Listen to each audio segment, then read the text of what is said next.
Welcome back to Talkville. You have reached the final episode. Ryan's dropping shit. He's so excited. Season 6, the season series, not the series, but the season finale. We're here. I can't believe it. Which means, are we doing this? So is Martian Manhunter. Are we doing any seasons? We'll see what's going to happen. But we can't do any of this without your support. So if you want this podcast to continue, you got to join Patron and support us. The patrons have really supported us in patreon.com/talkville. If you want to go to my Instagram at the Michael Rosenbaum, follow me if you're not following me. But other than that, the link tree, all the anything you could want, any events, anything Tom and I are doing, cons, Smallville nights, everything's there to get tickets for this whole year so far. So do so. Get tickets for Cruiseville. It's going to be a great time. Get tickets. I think you're going to have a good time. I mean, it's the Bahamas. It's like you're on a ship. It's got everything. It's going to so many excursions and the water and the beauty and the sun and the ocean. Just like it's just life, man. It's life. It's designed to be a good time. It is designed to be a good time. Also, the Inside of You online store has tons of cool merch, as does the talkvillepodcast.com. Inside of You, we have a lot of autographed scripts, Smallville pilot, Lexmas, ship key, many other cool stuff.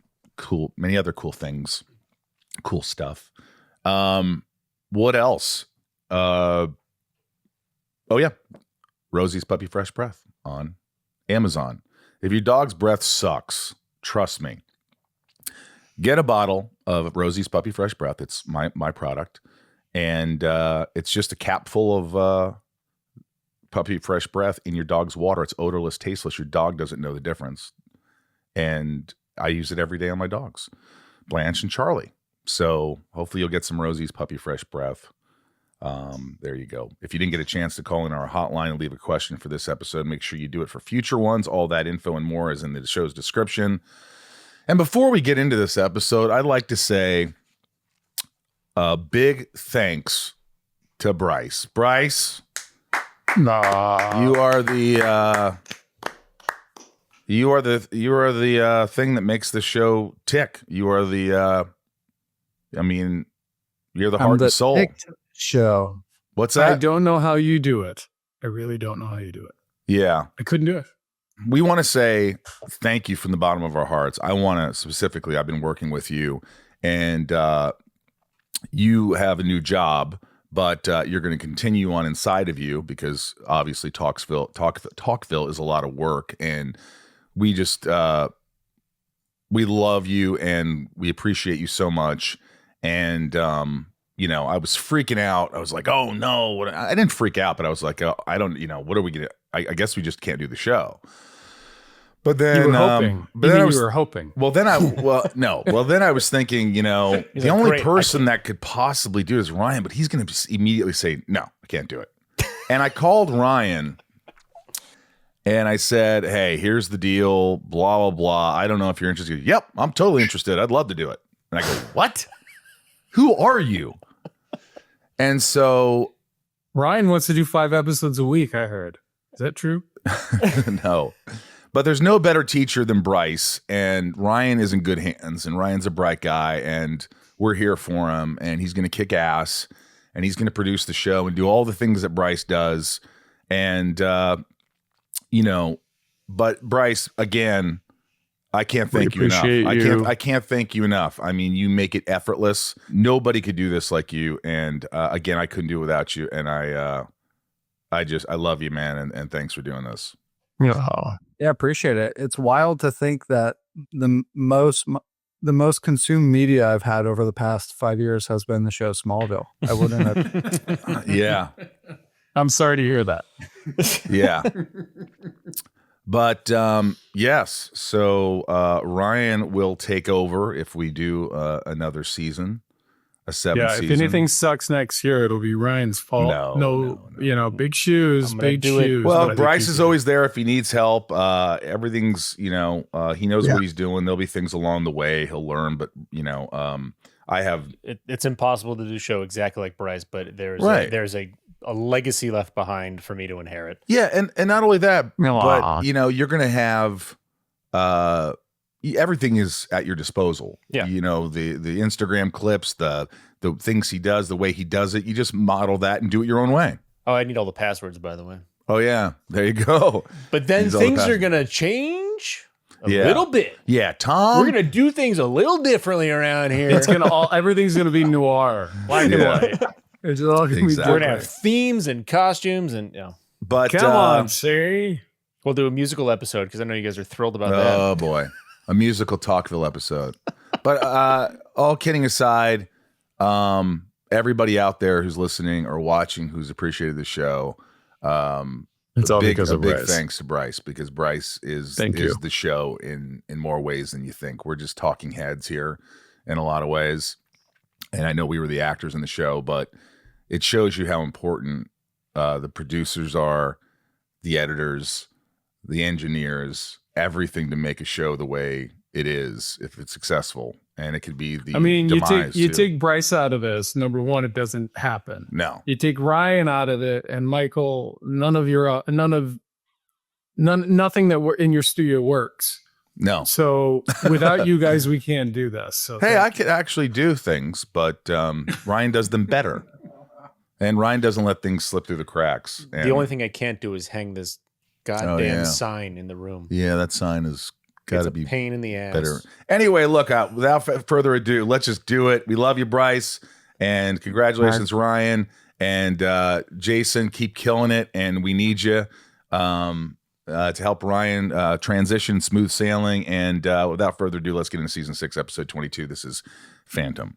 Title Phantom aired May 17, 2007. Director James Marshall, which means this is going to be a long episode. Writers Todd Slavkin, Darren Swimmer, love those guys. Guest stars Phil Morris as John Jones, Martian Manhunter, Gerard Plunkett as Dr. Donovan Jameson, and Ben Ayers as Jason Bartlett. I like working with him. He was really cool.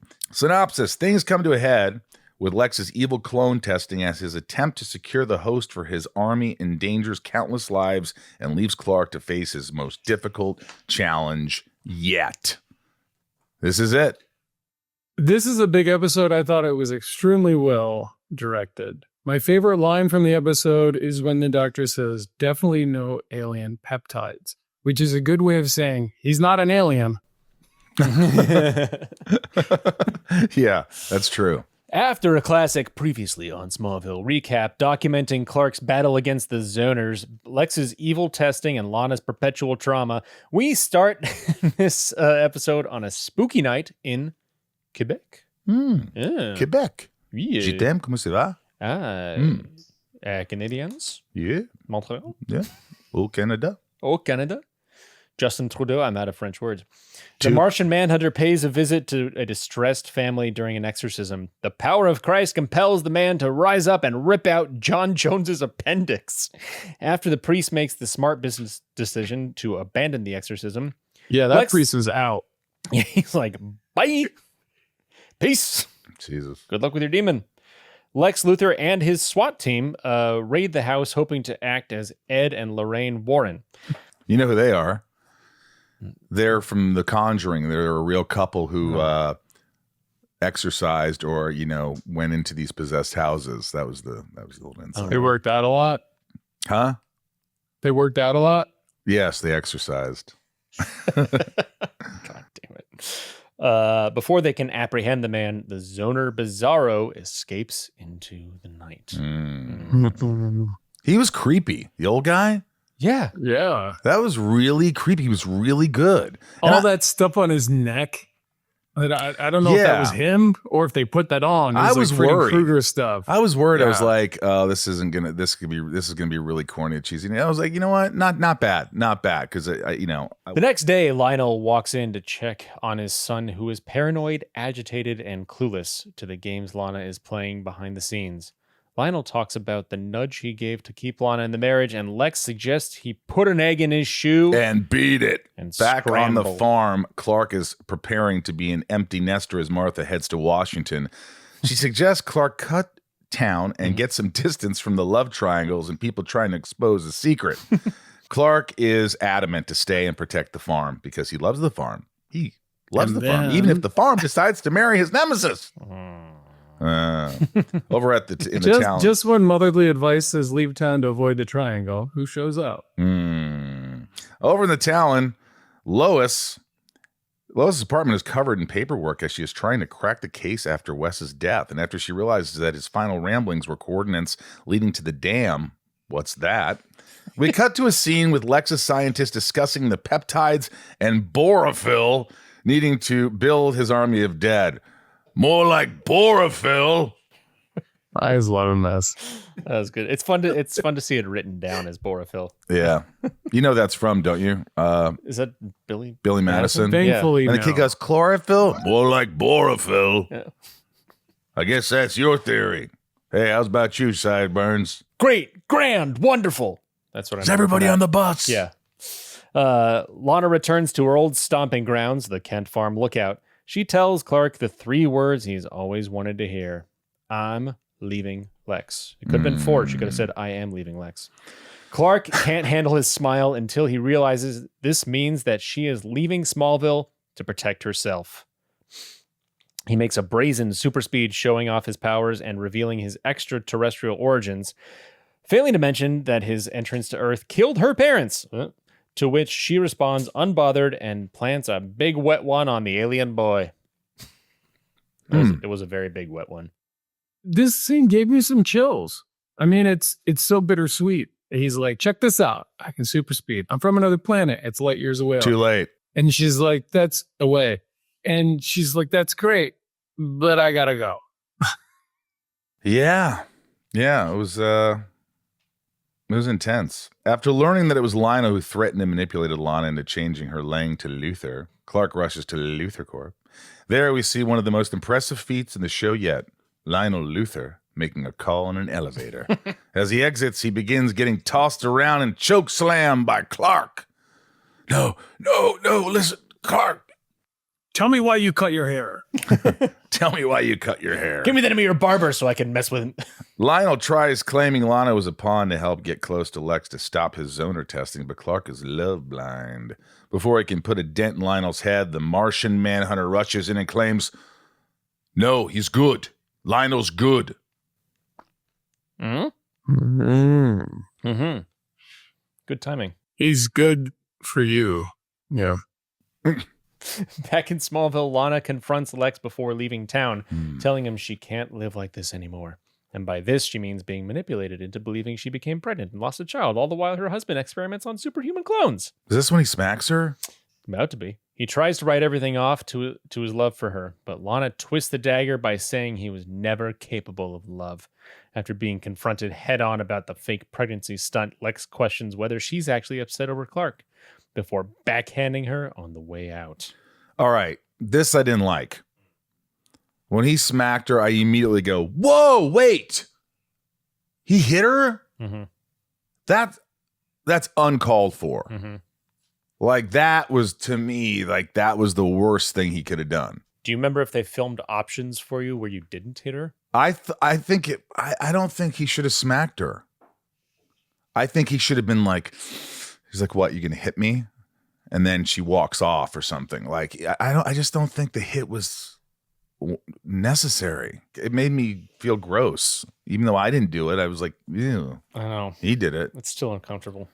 Yeah, back in Luthor Corp, Clark learns all about Lionel's Kryptonian writing hobby and the Martian Manhunter's former employment under Jor-El. Clark learns that last Phantom out there is unlike any other, a product of a Kryptonian lab seeking a Kryptonian host. And Clark leaves these otherworldly assistants and goes to get some real help from none other than Chloe Sullivan.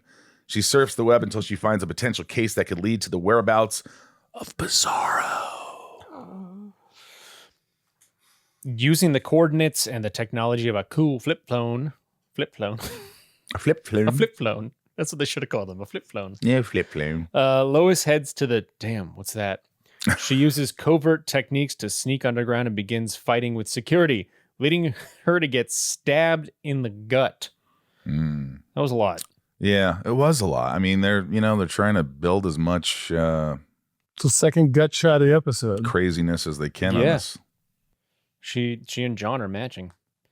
After Lana leaves Lex asking him, what are you gonna do? Kill me? He seemingly responds by killing her. As she gets into her vehicle and we see it burst into flames. Probably good because a lot of people were hit with that Jeep. It's probably good that car's gone. Yeah, I think so. But that's crazy that when it blew up, I'm like, all right, how'd she get out of it? She didn't. There's no way she died. Well, there was the van that pulled right in front of Lionel's. Yeah, that's what I said. She jumped into that van or something. Yeah. Or somebody. Yeah, we'll have to find out maybe in season 7. Who knows? We don't know. Well, Mr. Potter. Mr. Potter. Lionel, having witnessed the explosion, heads back to Luthor Mansion and is forced to deliver the difficult news to an emotional and heartbroken Clark. She's dead, son. She's dead. She's dead, son. Yeah, that was...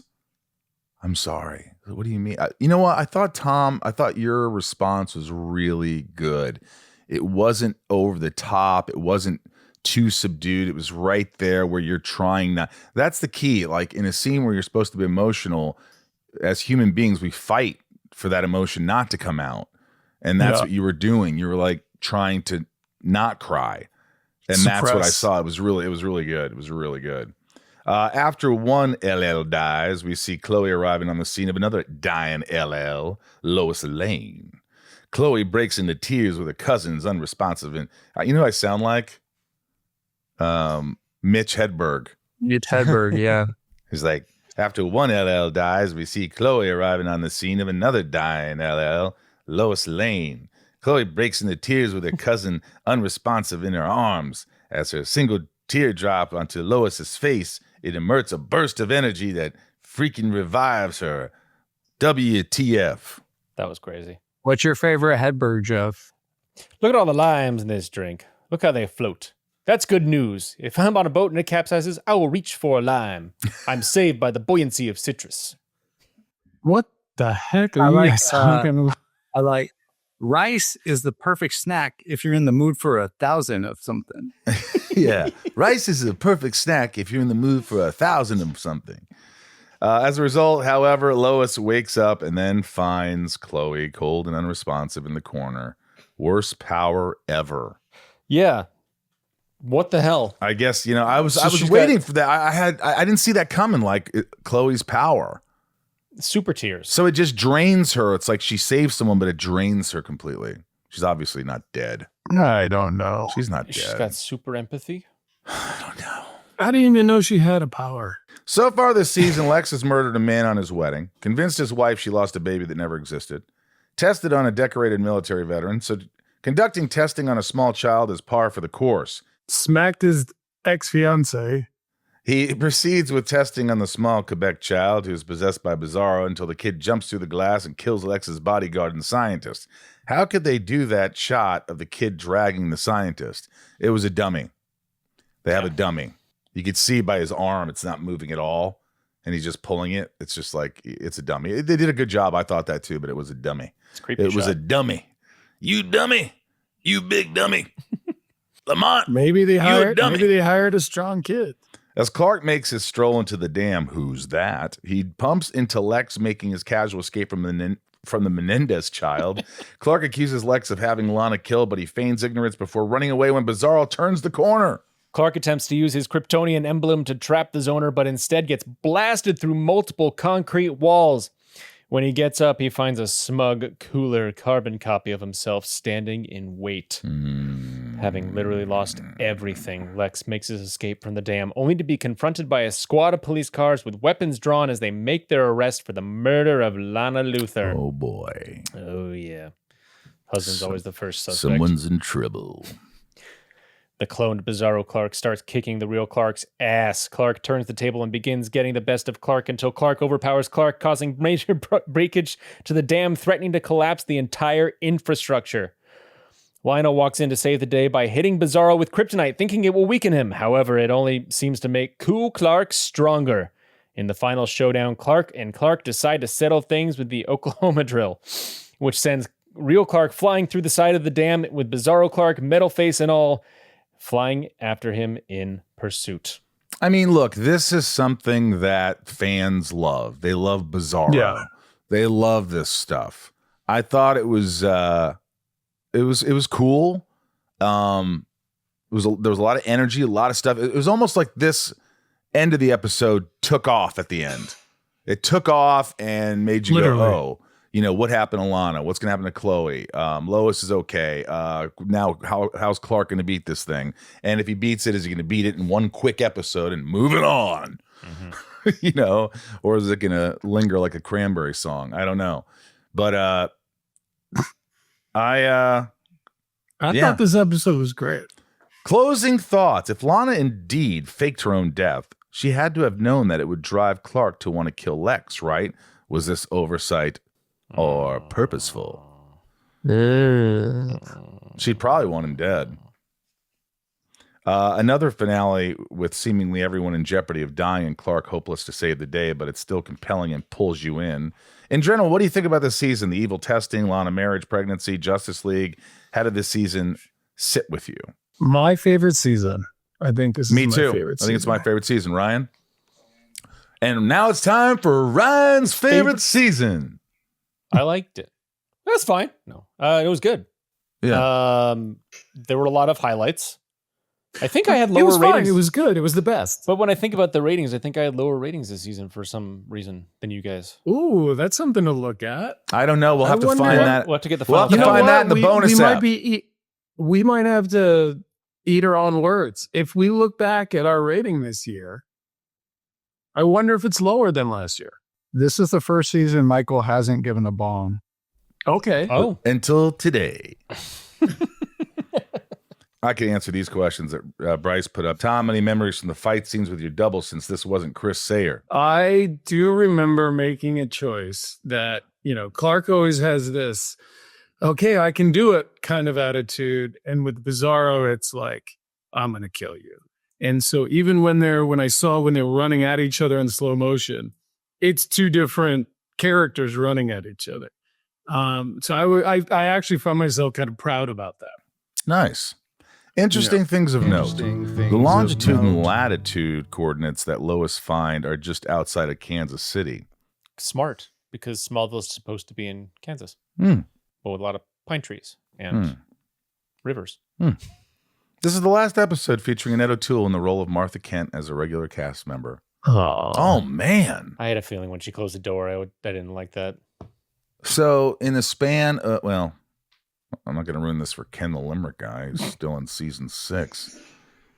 I mean, but anyway, we'll get Love into you, Ken. In Lineage, Clark wonders if he even has DNA. In this, it is proven that he does, as Bizarro uses it to copy Clark's to create a host for itself. Talkville is brought to you by our friends at AG1. We've been using AG1, Tom and I, for a long time. Now other cast members, Laura Vandervoort is using AG1. We just talked about it when I interviewed her on my podcast, and a lot of patrons. So many people are using AG1, I think because, well, it works. And I get tired of taking Tom all these vitamins and stuff in the morning. And it's so easy to just pour a scoop of AG1 in a glass of water, mix it. It tastes good. I have energy. I have focus throughout the day. It's so easy that if you're trying to change, you have a lot of bad habits, and we all do. Start fresh every morning with this and feel good. Feel like an accomplishment. 1 glass of AG1. Tom, you do it more than I do even. What I like about it is it's just easy to drink and it's easy on my stomach. You just pour it in there and drink it. You're good to go. Like, it's not like vitamins that you take and it hurts your stomach all day. Now AG1 is leveled up even more with their AG1 Next Gen. This upgraded formula has been clinically shown to increase healthy gut bacteria by 10 times, all for the same price of less than $3 per day. And let me tell you, I didn't know what these prebiotics and probiotics were. And I started taking AG1, and I would always get anxiety when I went out, and it was because of my stomach. It was unpredictable. And, AG1 has pre and probiotics in it. So it's pretty fantastic. Now, clinically backed with an upgraded formula, this is the perfect time to try AG1 if you haven't yet. We've been drinking AG1 for I don't know how many years now, Tom, but we're so happy to be partnering with them. So subscribe today to try the next gen of AG1 for less than $3 a day. If you use our link, you'll also get a free gift with your first order. So make sure to check out drinkag1.com/talkville to get started with AG1's next gen and notice the benefits for yourself. Seriously, that's drinkag1.com/talkville. This show is sponsored by BetterHelp. Boy, has BetterHelp helped so many people, including Ryan, our engineer, including so many of my friends and people around the world. Everybody knows BetterHelp, and they're doing a good service. Men today face immense pressure to perform, to provide, and keep it all together. So it's no wonder that 6 million men in the U.S. suffer from depression every year, and it's often undiagnosed. It's okay to struggle. Real strength comes from opening up about what you're carrying and doing something about it, so you can be at your best for yourself and everyone in your life. If you're a man and you're feeling the weight of the world, just talk to someone. Anyone, a friend, a loved one, a therapist. Therapy empowers you to be the best version of yourself, and it's for everyone. With over 35,000 therapists, BetterHelp is the world's largest online therapy platform. Join a session with a therapist at the click of a button and switch therapists at any time. That's a big... it's just such a great thing, because I think people worry, what if I don't like my therapist, Tom? And the fact that you can switch it and you don't have to be uncomfortable or feel awkward, you just switch your therapists. It's entirely Or also online. You don't have to drive an hour to go see somebody who then tells you it's time's up. Like you can do it in the comfort of your own home. And I think it's that's a so big much thing. more expensive, if you go to a therapist. It's amazing how much money you save using BetterHelp. As the largest online therapy provider in the world, BetterHelp can provide access to mental health professionals with a diverse variety of expertise. Talk it out with BetterHelp. Our listeners get 10% off their first month at betterhelp.com/talkville. That's betterhelp.com/talkville. Guys, we got a special guest today. We're very excited. I didn't think we'd get him. He's busy as hell. He's handsome as hell. He doesn't age. I want to know what skin cream he uses. You've seen him in so many things, from Star Trek to Seinfeld he does tons of video games. He's just got the best voice and a ton of presence. Phil Morris, Martian Manhunter. What's up, my man? My guys. Oh my God. Thanks for doing this, Phil. Excited. What's up, Tom? It's great to see you, man. You too. I've been waiting for a while to get on here. So are the fans. I mean, everywhere I go, they're like, "Are they going to have you on? Yes. They need to have you on." I'm like, dude, that's their show. I'm just a dude. No, we wanted you on. We just waited for the episode to come. The first thing I think of is, you didn't audition for this, did you? Yes, I did. You did? Yeah. How was the No audition kidding. process? For me, it was great. As Tom knows, I'm a huge comic book fan, or have been my whole life.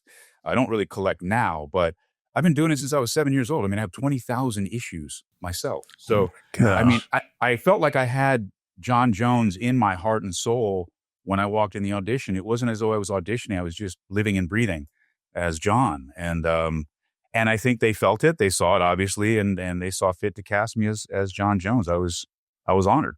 Well, what I loved about when you came on was two things. One, you knew everything about Martian Manhunter. I didn't know anything. And in the scenes that we had together, you're informing Clark about who this guy is. And I, in fact, remember they were doing this shot about an Oreo on the ground. And I remember being like, what is this? And you're like, you don't know what this is? And then you started telling me all about it. And I was like, oh, okay. So I got to just learn from you, that and the triangle, the workout martial arts. And you had such composure and such wisdom. And we got along great, I thought. Yeah. Oh, absolutely. It was instantaneous. And Michael, you remember where we met? Uh-oh. Yes. Hold on. Costa Rica. No. Where do we meet? We were on a flight to Vancouver. You were starting Smallville. I was doing 7 days. And I had the Variety and Hollywood Reporter. I'm reading them. You were right next to me. You're like, "Hey, can I use those?" I was like, "Sure." And I said, "What's going on? What are you going up for?" You're like, "I'm doing this show. I'm doing a Superman show." I'm like, "Smallville?" You're like, "Yeah." And the two things you said were, "I've never been bald, and I get to drive a Porsche." I was like a kid in a candy store, wasn't I? It was so awesome. And then you guys went on to such a beautiful run. And then I was, honored to be a part of it. I got to tell you guys, it's one of the greatest experiences of my career to work on Smallville. Really? Yeah, really, really, because not only am I a comic book nerd guy, but you guys were just so fantastic, not just to me, but as the characters that you played. And I was always honored to be there and wanted to be there a whole lot more, although you had so many people to serve. Well, there's nothing better than being on a show and being surrounded by people who want to be there, because the opposite is really tough. And it may have been you who told me, because somebody said to me, it's not always like this. And I said, what do you mean? They're like, sets aren't always like this. People aren't always like this. Like, embrace it. And I was like, I mean, all right. But it's what we did, It's all Tom knew, because like this is really the first set. I mean, you've been on a couple sets before then. Barely, yeah. But, and Phil, I mean, you had been on a lot of sets. Did you feel like the energy, it was like a good energy on set? Right away. Really? Oh, yeah. Because, and I don't know where that went, but the first person to really meet and greet me was Allison. And she was incredibly warm. And I mean, we would share movie, cinema stuff together. And then when I met Tom, what I liked about Tom was that he really didn't know the universe, honestly, that he was discovering as Clark was discovering. And so he shared quite a bit with me, and I shared quite a bit with him about the process and who we were just personally. And I think we just fell in sync with each other. And it helped me do the best work. I saw the episode again, Michael, because you said, check it out. And I said to you, it's like, I remember like it was yesterday. And when I watched it again, I remembered every single moment. And, Wow. I was really proud of the work, really proud of the commitment, really proud of the relationship that Tom and I developed, like, clap that. And I don't know if you guys knew each other prior to the show. No. It's the same. You guys, your relationship was like, pop, instantaneous. And people don't realize how difficult that is when you're playing opposite somebody that you're supposed to have a relationship with and you've just met them, and trying to create that vibe that the audience doesn't see, the dividing lines. And I think you guys did that masterfully. Yeah. It's always a pleasure when like someone comes on set and was as refreshing as you are and loves that sort of mythology and, nerdery, if you will. And when you first got the role, when they called you, I take it you were probably more excited than most people would have been. Are you kidding? The first time I saw myself fly out of the Kent barn, I had them rerun it 10 times. I mean, dude, I'm the dude who, if tomorrow I was floating above my bed, I would look down and go, I knew it. I knew I had latent superpower somewhere.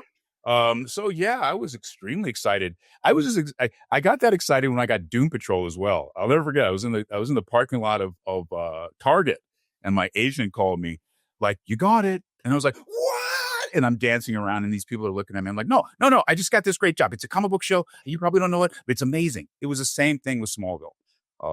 Because I feel like I'm playing in the place that I love, I love hearing that. I love when there's that excitement about the work. And I mean, because, they always say that, well, my therapist tells me you need an element of fun when you go on set. If there's an element of fun, my therapist. Well, it's true, but it's like, that's what I need. That kid inside me, that kid inside of all of us.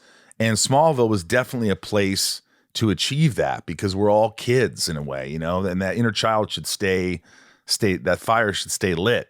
And when you come on set and you can enjoy it and go, look what I'm doing, and you don't get jaded, which we all do. That's a cool thing. I mean, it was great playing Lex Luthor for a couple of years. And then after a while, you not take it for granted, but you kind of go, it's a job now. I'm doing this.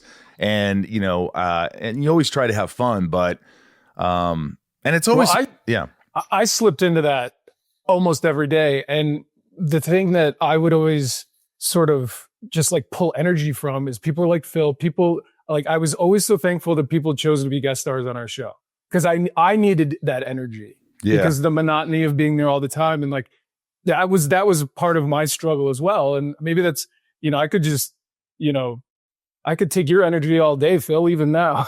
That's great. Seriously. Well, the hours you guys pulled were ridiculous. And the fans don't know that, nor should they know. I mean, they don't need to know how the sausage is made, right? But what you need to know is how difficult the work can be. And it's not that the work is hard physically, and sometimes it is, but it's just emotionally taxing and mentally taxing. When you're working 12 to 14 to 16 hours a day. And Tom, I'll never forget when I was going to some convention and you were like, they keep asking me to go to these conventions, and I know you're doing them now, but at the time you weren't really available because you were working every single day. And you said, just please tell them that I'm doing the work here so that they can understand and enjoy it. And that's what I would tell him. I said, I'm here to represent Tom. I'm here to tell you he would be here, but he's probably sleeping. So leave him alone so he can do the best work that he can when he gets here. And it's just hard, especially hour drama. I do a lot of half hour. It's like banker's hours, You go in on a Monday, you do a table read, you kind of hang out, you do the funny stuff, you go home. Then you come the next day, Sounds you do great. Read again, you do a run through, and then you go home. Yeah, like, right.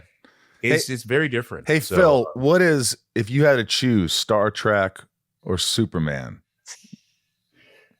DC or Superman, I guess Superman or Star Trek. The Trekkies will be really What mad were at you a bigger fan of before you should- got both roles, different roles? Because you did Star Trek, you did the film Search for Spock, you did Voyager, right? You did a ton of stuff. So, like, what would you choose, but like as a human being, as a fan, when you were young, what did you gravitate towards? Definitely Superman. Superman. I was not a Trekkie, although I respect and love Star Trek and love the moral. It's a moral morality play every episode. Yeah. the Western in space, right? Exactly right. Samurais in space. But Superman for me was more, it was closer to me. It was more my mythology growing up that I appreciated. And I think that as a kid, I was just drawn to the superhero mythos more than I was the outer space mythos. And because I think I was around Star Trek, remember my father's Greg Morris from the original Mission Impossible. Yeah. So when that was going on, we were on set. We were at the set all the time. There's no hot sets at the time. You know what I mean? We would just walk on a set, on the Star Trek set. We'd sit in Captain Kirk's chair. We'd open up the doors. We'd pick up the paper mache rocks and throw them around. I mean, we were real kids, and it didn't really land on me that was super incredible. So I think being so close to the Star Trek experience jaded me, and the comic book world was always exciting to me. Who was the if you look back on Star Trek and all the stuff you've done, who's the one person you think of when you think, I really love working with this person? Like, I really, like, the first person you think of. Avery Brooks. Yeah? Oh, I love Avery Brooks. Oh, I love that man. What was it about him? Well, first, we're very similar in our approach to the work. And I did a scene with him in Deep Space Nine in a cave. And the two of us resonating in this cave was just, it's a highlight of my career. And he was turned on to acting by my father. Wow. My father was his hero. And so we would spend hours talking about my dad. Oh, that's cool. How he inspired Avery. And then he and I did a couple of conventions together. And we always sat next to each other, had lunch together. I really love that guy. I love that. Do you still get residuals from Smallville? I think I do. Yeah. You don't even check my 77-cent check. Yeah. They're not much anymore. People assume you make, like, your residuals are like, oh, you must make millions a year. I'm like, no, we're on Hulu. Yeah. Well, in the old days, the whole point of residuals was because the actors weren't making much money. They needed something else. And that was how they got residuals.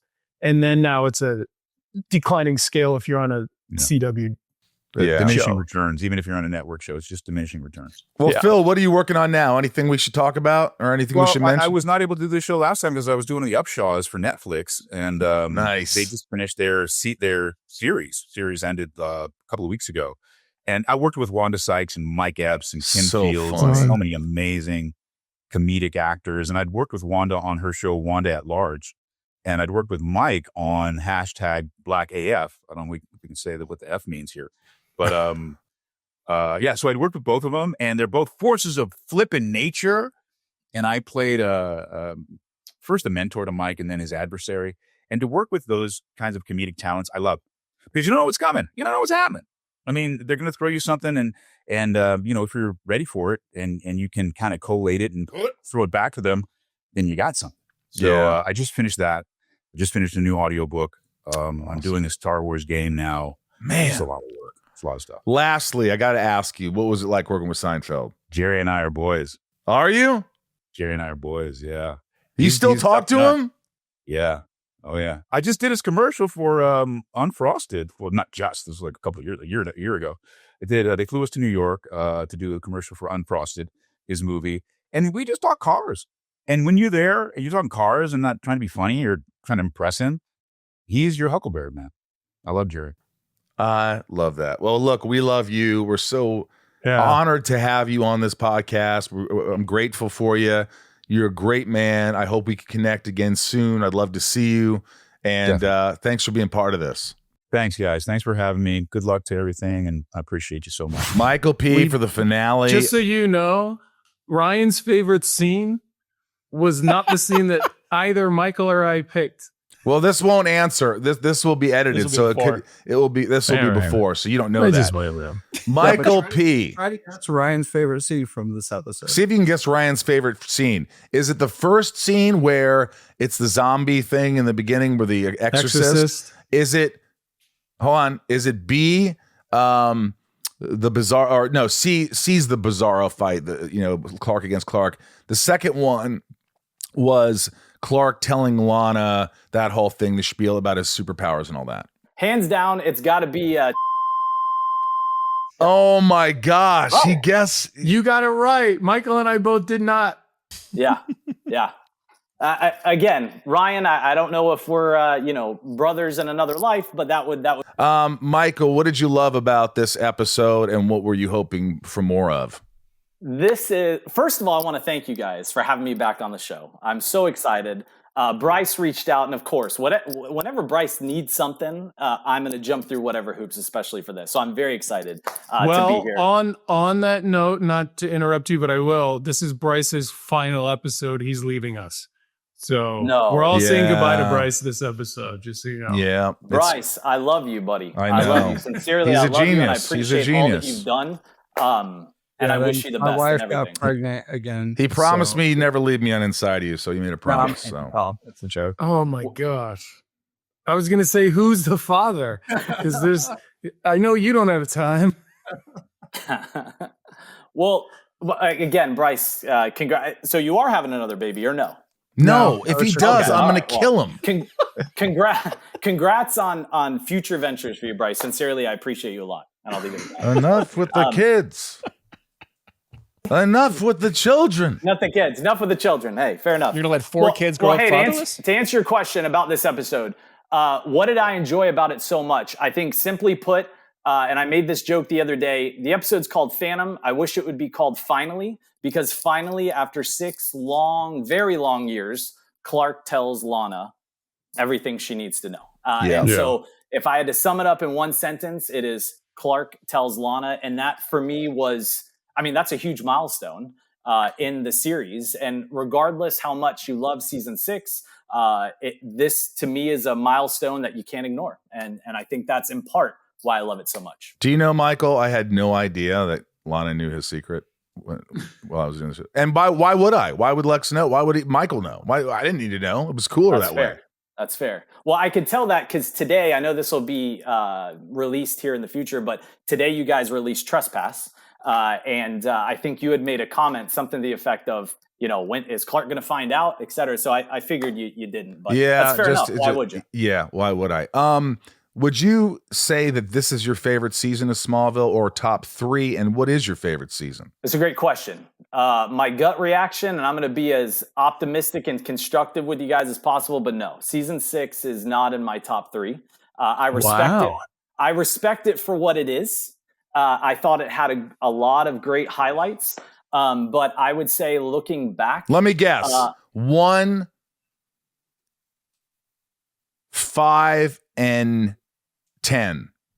You're pretty darn close. 1 and 5 are up there. And then I'd say a toss-up between, I would like to say season 2. Those early years, I think, are hard to beat. You're getting to learn the characters. You're establishing so many relationships. And I just think there was a lot of magic. And for the entire show there is. But I just think there's something special about those earlier seasons that can't be duplicated. But season 5 was up there for me, top 3, maybe my favorite, arguably. I also want to give a nod to season 9 with Zod. Which I know, Rosie, to your point, well, I'm Zod. There's nobody. No, I think season 9 and Zod, I thought, brought a lot and a very different formula that we weren't used to seeing before. And I thought it was ridiculously refreshing. And I think you see a lot of TV shows that run a course like Smallville very long. And you think, we've already been there. We've done that. We've seen this. Genuinely, season 3, I thought, was very, very refreshing. And I think that's why I give it a lot of praise. Well, Al, who obviously was one of the creators, we call him often, as you probably know, he thinks season 5 is his favorite, but of course he left after season 5. So I would agree. Season 5 had so many highlights. Reckoning. You had Brainiac, who I love. James Marsters, phenomenal actor. I loved him in that season. There's a lot to write home about season 5. And wait a minute, Al didn't leave till after 7. He and I both left after season 7, along with Lana. Yeah, I stand corrected. And Lionel and John Glover, I think. Left. How did the show survive? Both of them? Lionel and John Glover? Yes, exactly. So, Michael, how many times have you watched the series? You guys have asked me this before, so I don't want to. I don't want to recant or lie. Only Bryce will remember. But my question is, it's not that important how many times, but was this time 5 or 6? Okay, was this time a little more special with this show Talkville attached to it? It's always different. And today before this call, I'm going through in my brain trying to prep and what are they going to ask, this and that. But genuinely, for me, as I talk to myself, I think every time I watch this show, I see it from a different lens. And the patrons will comment on this. I did not give season 6 the credit that it deserved until this rewatch.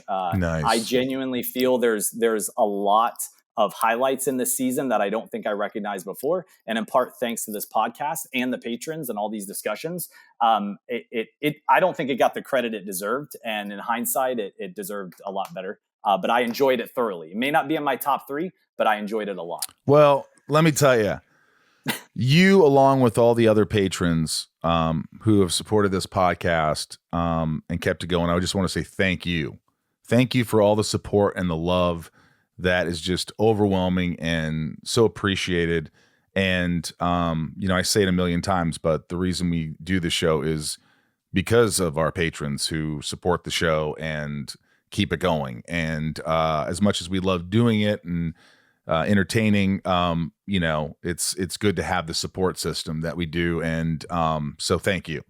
I will give and I appreciate you guys. And I'll give a shameless plug because I know it's talked about on the episodes, but Patreon genuinely is an amazing community that you guys have fostered and supported. And I have made so many friends on there, whether it be Raj C, Charlie T. These names that you all read at the very end of each episode, there are names to those faces, and not that anybody's ever doubted that, but there are genuinely great people and a great community. And I am so thankful. So the shameless plug is for those of you listening that are not on Patreon for Talkville or inside of you, please join it because it is genuinely amazing communities. Michael P, you're a patron of Inside of You. You want me to be honest? Or No, you want me to, after Talkville ends, it will. It will be. I listen to Inside of You. That's all that matters. I genuinely enjoy it, and I love it. And I think a lot of your, Rosie, I'm going to butter you up for a second. A lot of your skill set, your interview skills, I think bleed over for Talkville, and it shows. And Inside of You, a totally different beast than Talkville, in my opinion, but it's genuinely relaxing for me to listen to. And for those of you guys that don't listen to it here, listening to this podcast now, it's so worth the listen. I love it. Michael does a great job. I'm a patron, and I listen to what he does too, because I get a lot out of it. Michael's good at what he does. Thanks, man. I appreciate it. Who would have thunk? Yeah, I have a question for this season that I'm hoping that a diehard fan you could clear up for me. No pressure. I'm out of the blue on. Can you explain Chloe and her kryptonite powers? Has she had these the entire time? Yeah. Yeah, well, who Chloe had that got on- she was a freak. Remember in that episode Freak where I get, Yeah, but like it's season 6 and it's never ripped. yeah, it's never been addressed. Who had that on their bingo card, right? Like I thought that was one of the coolest moments in this episode. To Yeah, and by answer the your way, how question- many times has she cried where I'm sure a few Yeah. dead ants probably revived themselves from the ground? That's the You know, spinoff. That's the spinoff, Rosie. That was in the works. Yeah, exactly. And that was what it was going to be all about. But no, I don't know the answer to that. I would like to think the theory, and there could be an answer out there, that compendium or companion book out there that Craig wrote, that may have the answers into it, genuinely. I feel like every time I watch this show, I learn something new because since the last rewatch, I've forgotten so much. I'm not one of those individuals. I see it and then I retain every detail. I think that's why I love the show, because it's like, I don't recall this. But to answer the question, my opinion on it all is that Chloe has been I'll use the term meteor freak. I think she's been one since the beginning. And then her powers somehow, some way were unlocked by a traumatic event. And then boom, we get this in the finale. I wish they would have, and I won't give any spoilers, but I wish there was more that they dive into with that. And again, we'll see a little bit in season 7, but I liked it a lot. I thought that was a nice nod, and it was nice to see Chloe kind of get her spotlight in this episode. Finally, yes. Well, I mean, listen, I don't remember, but I don't recall season 7 having all that many answers about Chloe having a kryptonite power. Well, so you don't remember we'll see anything what about happens. It doesn't go, to your point, you are correct, but it doesn't go unacknowledged. It's not like, well, what's the elephant in the room? Nobody's talked about it again. It gets mulled over a little bit, but yeah, it's kind of water under the bridge. Well, Michael, we love you and we appreciate you, and this has been amazing, and we will hopefully see you in next season. And thank you, Michael. Time for the hotline. Talk.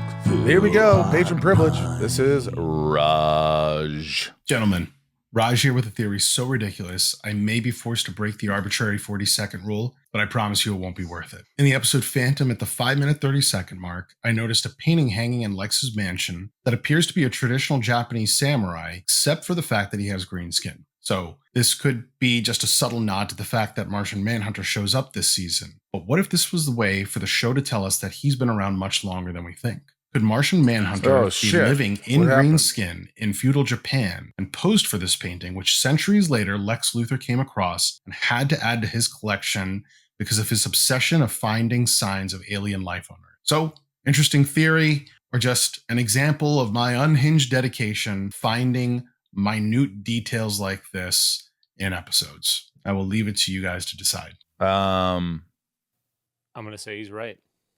All right. I'm going to say Sure. yeah. I want those 50 seconds back of my life. I love you, Raj. Hey, it's ThomasTomTurner with a question for the season 6 finale, Phantom. I'm just really curious about the dam you guys shot in and outside of, because I've seen that in so many Vancouver-based shows. I was just wondering where that is and what's it like shooting there. Thank you. I've only shot there Couldn't tell once ya. or twice, maybe, and it was just kind of cold and nowhere to go, nowhere to sit. But it was nice. It was cool, Tom. I don't remember even being there. I mean, everything inside we wouldn't have shot there. So I didn't even know if it was real when I was watching the show. When I was watching the episode, I was like, that could all be CGI. I don't know. Really? Yeah, I don't know. It looks so cool. You think I'd remember it. But again, this is the final episode of a 22 episode season. My car was probably already packed. All right, here we go. And Turk, I think here we got some voice questions here. What's up, Michael, Tom, and Ryan? It's your Patreon, Kurt from Chicago. I'm calling about season 6, Phantom, the season finale. I know you guys have been trying to figure out for a while now whether Lionel has really changed or if it's all been an elaborate act. But here we finally find out from Martian Manhunter that Lionel has indeed been on Clark's side for quite some time. This means that Lionel likely has been good since at least the season 4 finale, when he becomes an oracle of Jor-El's from the crystal. Although I'm personally convinced that Lionel really was changed after the episode transference. What are your guys' thoughts after hearing this revelation? I was kind of surprised. I don't think you're wrong. But the first thing that comes to mind is when he tries to tell Lana that she has to marry Lex. I don't see how that's working on Clark's behalf. Other than that, he's done a good job of, first of all, not telling Lex. And he's done a good job of helping Martha, or trying to, and helping Clark. But looking back, the whole idea of him trying to convince Lana to marry Lex, I don't see how that lines up. So maybe that was just a blip, but yeah. Maybe he had a bigger picture in mind. I don't know. Ken. Hi, I'm Ken, first-time caller from Akron, Ohio. I saw you guys at the Cleveland Fan Expo, and Michael, I'm the guy that said I was getting married in Vegas like Clark did under the longtime influence of Red K. My question is for Tom about the episode Phantom. You guys get tired of the alternate personalities from Red K, but Tom, I know you love the episode Transference. But this time, you get to play an evil version of yourself, not you under the influence of kryptonite. So you just played this playfully demonic version of yourself that you play again in the next season. How did you like playing that bad version of yourself? It looks like you may have had a lot of fun doing that. Thank you. It's fun. I mean, listen, I think there's this thing that somebody else said once, that in order to act like another character, you have to know your character so that you can do something different. And I think what I did with Bizarro, and you're right, it's not a Red K Clark. It's an evil copy of Clark. So, like I said about even that face-off thing, I think that like you have to make certain choices, and hopefully the people around you kind of give you the thumbs up. And Marshall was there, who, I love Marshall, and he wasn't going to let something pass that wasn't, palpable. So you have good people around you, and you just try to make different choices, and then you have to remember how to keep doing that, because you just can't have two Clarks, right? Yeah. Bob K, our good buddy Bob AG1K. Hey guys, Nuts in New York. This is a science question for Michael. In the episode Phantom, Lex chooses to harvest peptides from a live host. Michael, do you agree with that scientifically, or is there something else Lex could have done? Thanks. What do you know about peptides? I take peptides. Hold on, Renner. Definitely no alien peptides. I wrote it down. I think, he's I think he does what's like, he finds the smartest people around him, like the scientists. But what's a peptide? I mean, what is a peptide Ryan? Exactly? Is it a protein? I mean, I'm supposed I don't to know. do This science. is a Michael science question. Well, there's many different forms of peptides, though. Like, could you inject peptides into your neck and feel better? Well, put it this way. They're natural, biological, artificially manufactured short chains of amino and monomers Acids. linked by a peptide bond. Oh, There's now I get it. it's more to that. I don't want to get into it. I don't know. I get it. I don't know the answer, Bob. So there are no alien peptides, definitely. Definitely not. Yeah. Hey guys, this is Christopher from Rhode Island. This finale covers a ton, and while it sets the stage for season 7, it felt like it was more focused on what's next than closing out what came before. If you had been called into the writer's room, how would you have reshaped or expanded the episode to make it a full 3 Rose-worthy season finale? Thanks. I mean, it is kind of standalone in a way. I don't know what I would have done. I mean, it's hard at They're this trying point. to accomplish a lot, and then they, it's a to be continued because they couldn't accomplish it all. Yeah. I mean, I love and I hate cliffhangers because I don't want to wait for the next episode. I know. Did you watch the next one? Not yet. I didn't either. But I was thinking about it because I was like, all right, what happened? Hey, Michael and Tom, this is John from Yorktown, New York. My question's for both you guys. Guys, this is the last episode for Annette as a season regular. How far in advance do you guys figure this out, and what was your feelings about her eggs on the show? Thanks. Thanks, man, for the quick question, too. I John, don't think we knew. No. I mean, I loved having Annette around. I feel like at that point they weren't using her enough, and she wasn't getting a lot of stuff to do. And Yeah, but there's no email or note on a script that says, by the way, guys, just so you know. I think it's this something you character's just not coming figure back this out as the next season rolls around. You're like, wait a minute, what's going on? Then you start to figure out what's going, Where's what the Annette? situation is. Yeah. Text, Felicia B says, did you guys think that it was Kristen's last day at this point? Was it kept a secret that she wasn't really dead or everyone knew? I didn't know. I mean, literally, it's a to be continued episode. Yeah. So maybe she is. We dead. don't know. We'll see. Sophie L. Lex tells Lionel that he has security footage of Lana in the library opening up the briefcase and stealing his DVDs. So my question is, since when does Lex have security cameras in that room? Because if you think about all the things that happened there, Lex would have known everything and Clark's secret a long time ago. Well, apparently Lex doesn't look at his own camera footage, but Lionel does. So maybe it's Lionel's camera. Yeah, maybe he put it there. Huh. By the way, did she steal your horror film DVDs? Like, what was she? Kind of. She was stealing DVDs of the camera footage from the other rooms. Lana, what did you do with my DVDs? I had this Texas Chainsaw Massacre, and now it's gone. Tobe Hooper signed it. Gosh.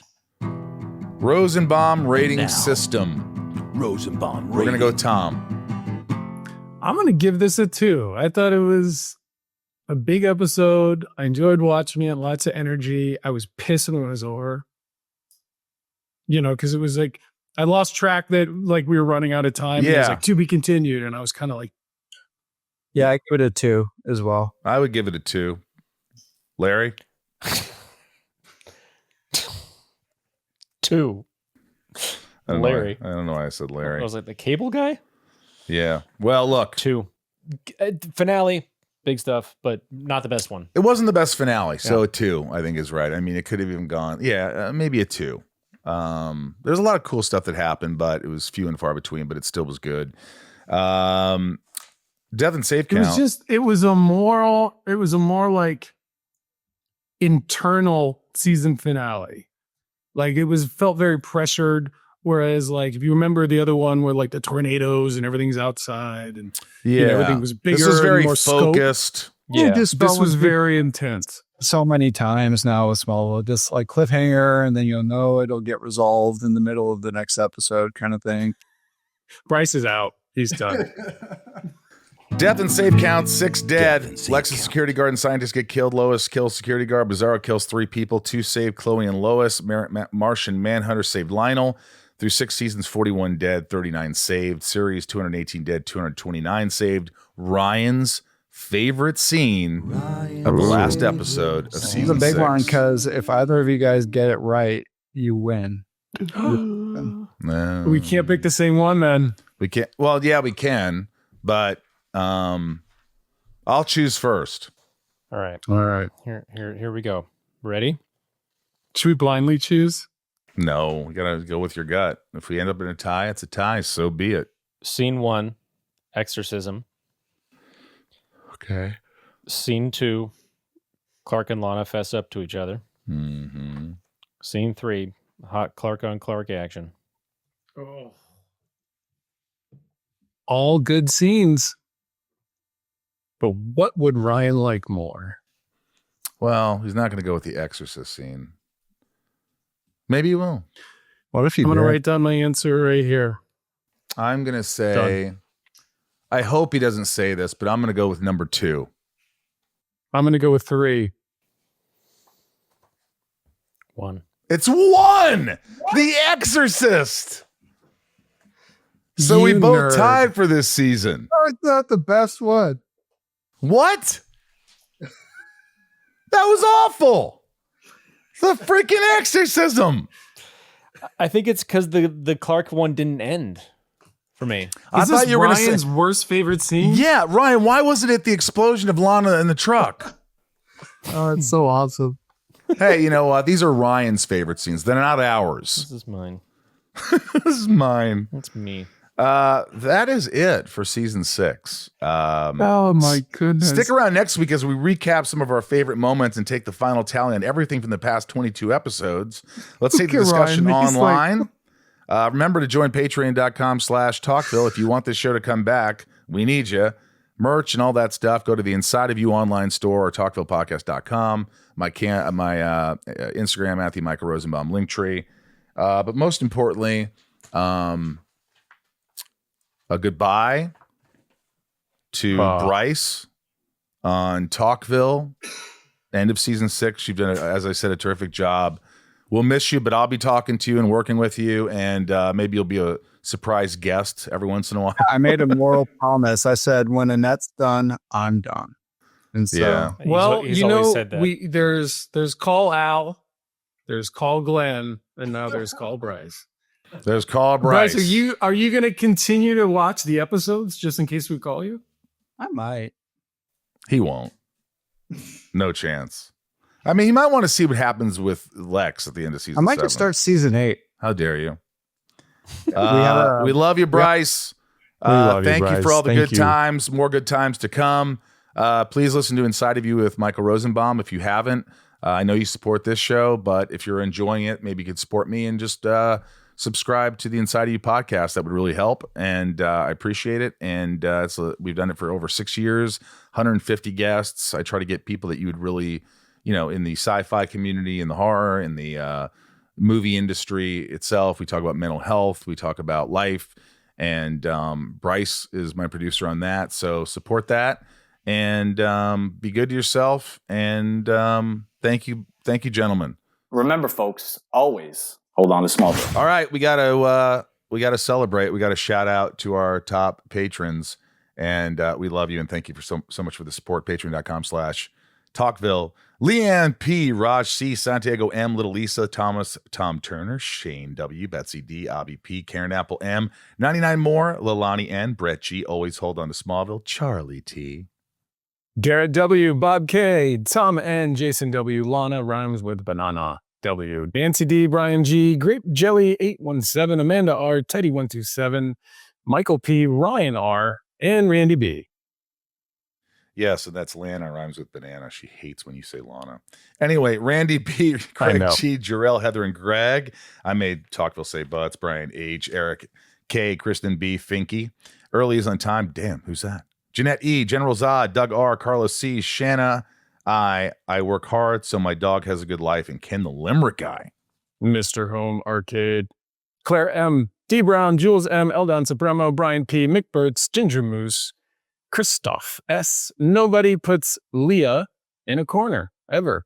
Amanda Lynn, Jessica B, Michael Kying doesn't blank, Sebastian F, Wolfie, see you in a couple days actually.